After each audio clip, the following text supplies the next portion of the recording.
tuned to this video if you would like to check upon what are those three patterns of communication that could destroy your relationship and bring toxicity in that. I'm Ashoo Modgil and I create videos that could help to raise your vibration and that could help you to grow inside out and connect with your authentic core so that you could manifest your dreams, goals and desires.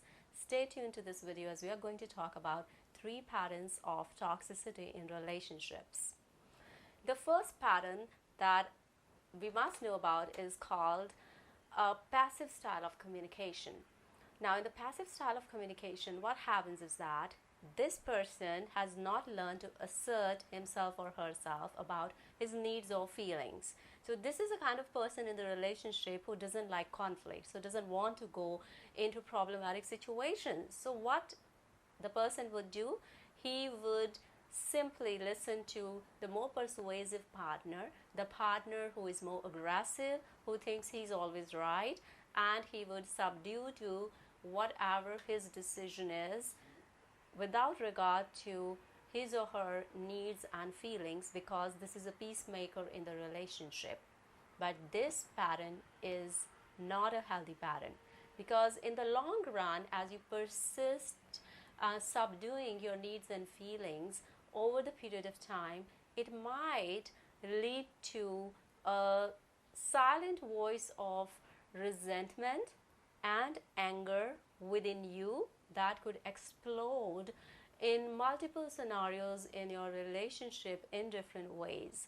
So this passive style of communication it may be a temporary solution to bring that win-win situation in your relationship, or trying to induce a sense of peace and security in relationship. But in the long run, this is a very toxic way of communication, because in this communication style, you're not true to your own needs and feelings. You're not conveying your needs and feelings to your partner.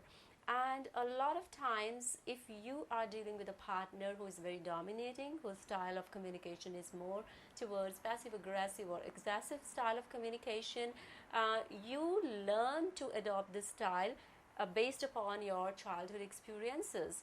It is possible that as a child you have developed this defensive way of acting in your life, so that you could safeguard yourself from the situations where you felt danger as a child. So you adapted to this style of communication early in your childhood. So it is very important to understand that once you identify your particular style of communication in a relationship, to do your shadow work as well. Go back in your childhood, and it's very important to do your inner work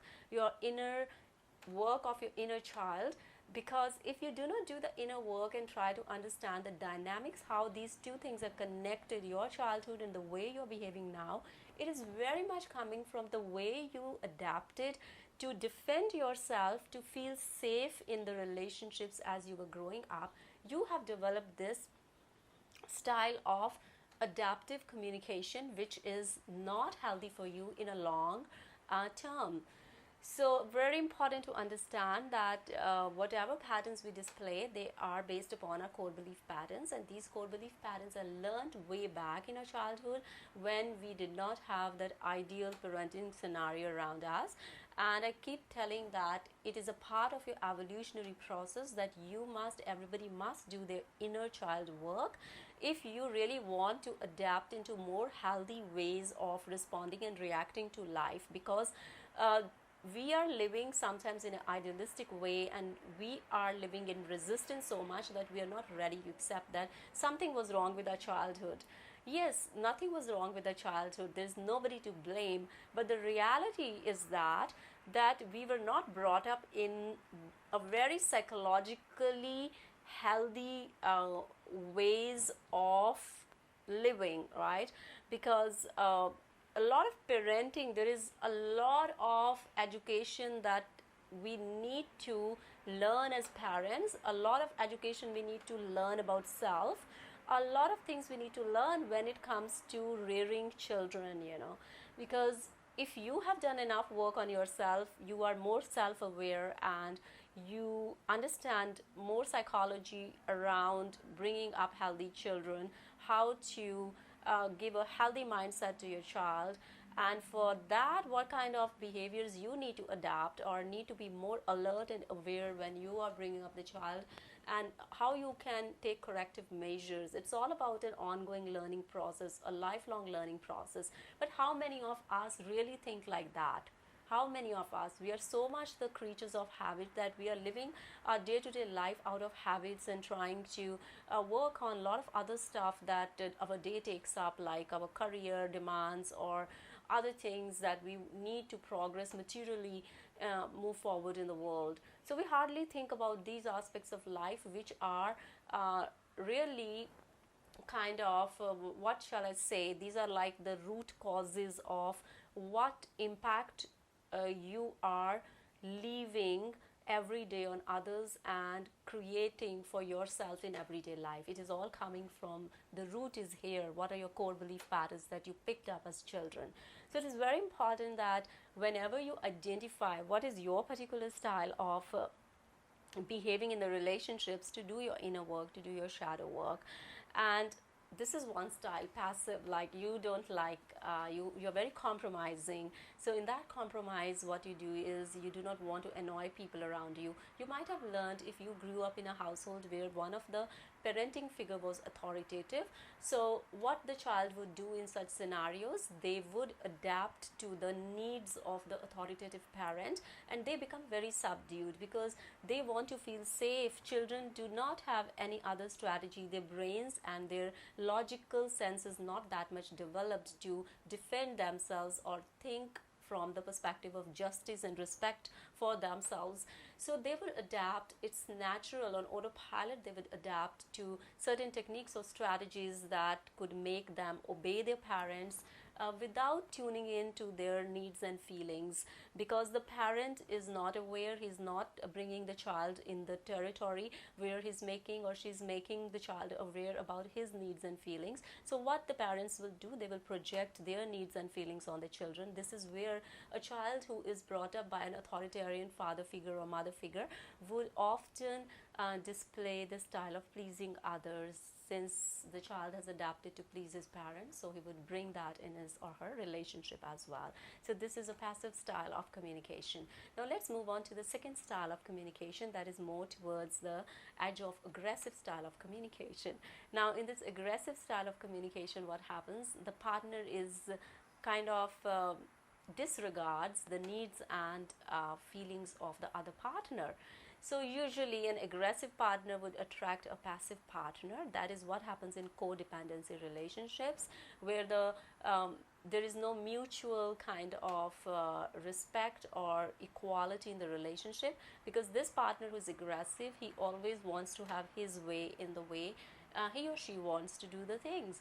So it is always he's right, and the passive partner would give in to the requests and needs of the more aggressive partner. In the longer term, though they may find this solution is temporary, in the longer time it may lead to anger issues, resentment, and loads of problems in the relationship. Now if you identify though aggressive partner, it may not be easy for the aggressive partner because the ego is pretty strong to go back and identify that something is wrong with them, because they are always right.